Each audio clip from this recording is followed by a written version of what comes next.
మనం కొన్ని important drugs, medicines ఏవైతే మానవాళికి అత్యవసరమో, ఉపయోగమో అవి ఎక్కువగా ఖర్చు కాకుండా ఉండటానికి, ఎక్కువ కాస్ట్‌లీ కాకుండా ఉండటానికి, ఎవర్ గ్రీనింగ్ ఆఫ్ పేటెంట్ ఆపటానికి section 3 class D of Indian patent act 1970 ప్రకారం ఎవర్ గ్రీనింగ్‌ని మనం ఆపుతుంటాం అనమాట. అంటే చిన్న చిన్న మార్పులు చేసి ఎప్పటికప్పుడు మళ్ళా తిరిగి పేటెంట్ పొందటాన్ని ఆపుతూ ఉంటాం. ఇక్కడ మనకి చాలా ఇంపార్టెంట్ కేస్ ఒకటి గుర్తు రావాలి. అదే గ్లీవాక్ కేస్. మనందరికి తెలుసు గ్లీవాక్ అనేది ఒక డ్రగ్ అనమాట. అది క్యాన్సర్‌కి రిలీఫ్ ఇస్తది. ఈ డ్రగ్ నోవార్టిస్ అనే కంపెనీది. అయితే నోవార్టిస్ ఈ డ్రగ్‌ని ఎవర్ గ్రీనింగ్ ఆఫ్ పేటెంటింగ్ చేయాలనుకుంది. అంటే కొంచెం చిన్న చిన్న మార్పులు చేసి తను మళ్ళా పేటెంట్ ఎక్స్టెండ్ చేసుకోవాలనుకుంది.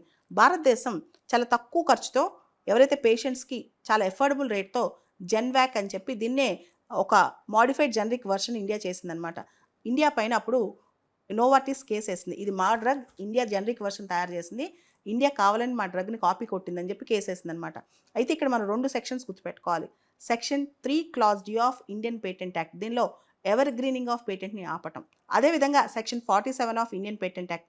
దీనిలో కంపల్సరీ లైసెన్సింగ్ క్లాజ్. అంటే ఒక పేటెంట్‌కి ఆ పేటెంట్ పీరియడ్ అయిపోయిన తర్వాత జనరిక్ డ్రగ్ చేసుకునే విధంగా కంపల్సరీ లైసెన్సింగ్ అనమాట.